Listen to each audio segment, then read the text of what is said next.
Radio ലൈമിന്റെ പ്രിയ ശ്രോതാക്കൾക്ക് weekly വിത്ത് അയനാടൻ എന്ന ഷോയിലേക്ക് സ്വാഗതം. പോയ വാരത്തെ പ്രധാന സംഭവങ്ങളെ കോർത്തിണക്കിക്കൊണ്ടുള്ള ഈ വാർത്താധിഷ്ഠിത പരിപാടിയിൽ നിങ്ങളോടൊപ്പമുള്ളത് ലിൻസ് അയനാടൻ. ന്യൂയോർക്ക് നഗരത്തിന്റെ മേയറായി സത്യപ്രതിജ്ഞ ചെയ്തതിലൂടെ സൊഹ്റാൻ മംദാനി ചരിത്രം സൃഷ്ടിച്ചിരിക്കുകയാണ്. മാൻഹട്ടനിലെ ഡീകമ്മീഷൻ ചെയ്ത സബ്വേ സെഷനിലായിരുന്നു ഇന്ത്യൻ വംശജനായ മംദാനിയുടെ സത്യപ്രതിജ്ഞാ ചടങ്ങ് നടന്നത്. അടുത്ത കുടുംബാംഗങ്ങളും ചെറിയ സംഘ റിപ്പോർട്ടർമാരും മാത്രമാണ് പങ്കെടുത്തത്. അമേരിക്കയിലെ ഏറ്റവും വലിയ നഗരത്തിലെ ആദ്യത്തെ മുസ്ലിം വംശജനായ മേയർ കൂടിയാണ് മംദാനി. ഖുറാനിൽ കൈവച്ചാണ് സത്യപ്രതിജ്ഞ ചെയ്തത്. എന്നാൽ ഏറ്റവും ശ്രദ്ധേയമായത് അദ്ദേഹത്തിന്റെ ടൈ ആയിരുന്നു. ആസമിൽ നിന്നുള്ള ജാക്വാഡ് മോട്ടിഫൈയുള്ള കൈകൊണ്ട് നെയ്ത സിൽക്ക് ടൈ ആണ് മംദാനി അണിഞ്ഞത്.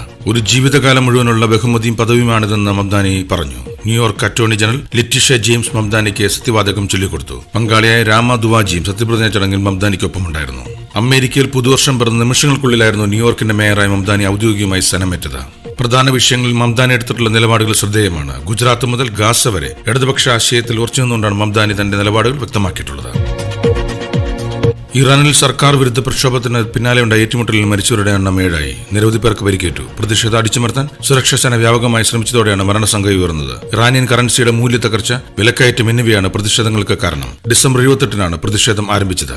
കഴിഞ്ഞ ഒരു വർഷത്തോളമായി ഇറാൻ കറൻസിയുടെ മൂല്യം ഗണ്യമായി കുറയുകയാണ്. ഇത് ഇറക്കുമതി ചിലവുകൾ വർദ്ധിപ്പിക്കുകയും പിന്നാലെ പണപ്പെരുപ്പം വർദ്ധിക്കുകയുമായിരുന്നു. നിലവിൽ 40% മേലെയാണ് ഇറാനിലെ പണപ്പെരുപ്പം.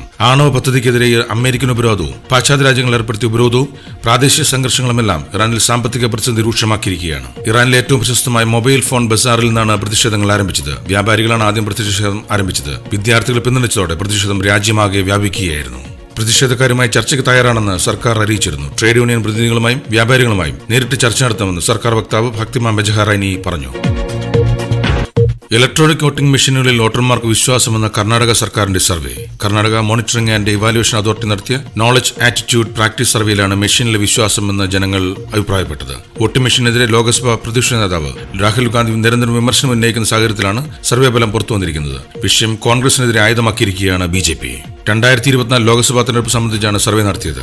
5100 പേരിൽ നടത്തിയ സർവേയിൽ 88.61% പേരും വോട്ടിംഗ് മെഷീനിൽ വിശ്വാസമാണെന്ന നിലപാടാണ് സ്വീകരിച്ചത്. 69.39% പേരും വോട്ടിംഗ് മെഷീനിൽ കൃത്യമായ ബലം നൽകുമെന്നും അഭിപ്രായപ്പെട്ടു.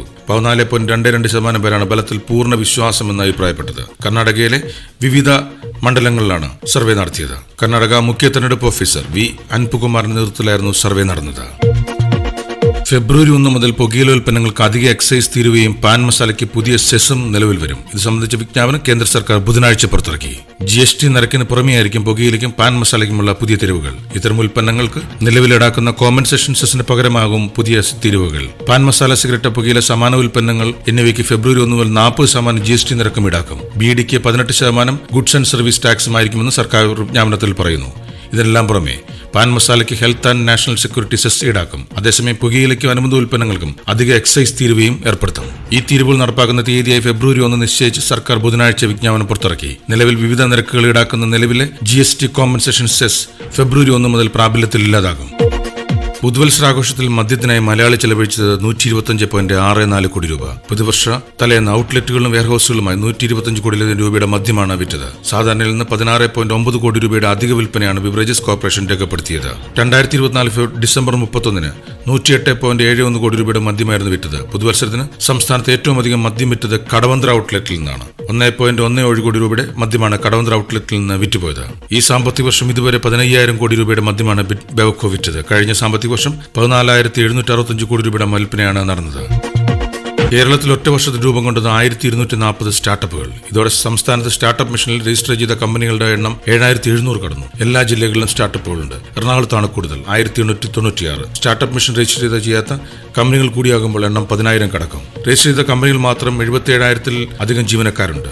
IT മേഖലയിൽ പ്രവർത്തിക്കുന്ന സ്റ്റാർട്ടപ്പുകളാണ് കേരളത്തിൽ കൂടുതൽ. മൊത്തം സ്റ്റാർട്ടപ്പുകളുടെ 30% വരും ഇത്. വിദ്യാഭ്യാസ മേഖല, ആരോഗ്യ മേഖല എന്നിവയെ ബന്ധപ്പെട്ട് 20% സ്ത്രീകൾ നേതൃത്വം നൽകുന്നവ 800-ഓളം വരും. സ്റ്റാർട്ടപ്പുകൾക്ക് ലഭ്യമാകുന്ന ഫണ്ടും മറ്റ് സഹായങ്ങളും എണ്ണം കൂടാൻ സഹായകരമാകുന്നുണ്ട്.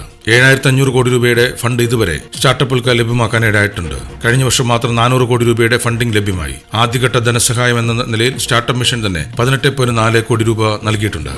ശ്രീലങ്കയ്ക്കെതിരായ വനിതാ T20 പരമ്പര തൂത്തുവാരി ഇന്ത്യ. പരമ്പരയിൽ 5 മത്സരങ്ങൾ ജയിച്ച് ഇന്ത്യ സമ്പൂർണ്ണ ആധിപത്യത്തോടെ ജയിച്ചു കയറിയത്. കാര്യവട്ടത്ത് നടന്ന 5ാം T20യിൽ 15 റൺസിനാണ് ഇന്ത്യ വിജയിച്ചത്. ഇന്ത്യ ഉയർത്തിയ 176 റൺസിന്റെ വിജയലക്ഷ്യത്തിലേക്ക് ബാറ്റ് ചെയ്ത ശ്രീലങ്കയ്ക്ക് 20 ഓവർ 7 വിക്കറ്റ് നഷ്ടത്തിൽ 160 റൺസ് എടുക്കാനേ സാധിച്ചുള്ളൂ. ക്യാപ്റ്റൻ ഹർമൻപ്രീത് കൗറിന്റെ ഇന്നിംഗ്സാണ് ടീമിന് കരുത്തായത്. ഹർമൻപ്രീത് അർദ്ധ സെഞ്ചുറിയോടെ തിളങ്ങി. മറുപടി ബാറ്റിംഗ് നൽകിയ ശ്രീലങ്കയുടെ മികച്ച തുടക്കമായിരുന്നുവെങ്കിലും മത്സരം കൈവിടുകയായിരുന്നു. ഈ ആഴ്ചയിലെ വാർത്താധിഷ്ഠിത പരിപാടി ഇവിടെ അവസാനിക്കുന്നു. അടുത്ത ആഴ്ച ഇതേ സമയം നിങ്ങളോടൊപ്പം ഉണ്ടാകുന്ന പ്രതീക്ഷയോടെ നിങ്ങളുടെ സ്വന്തം ലിൻസ് അയനാടൻ.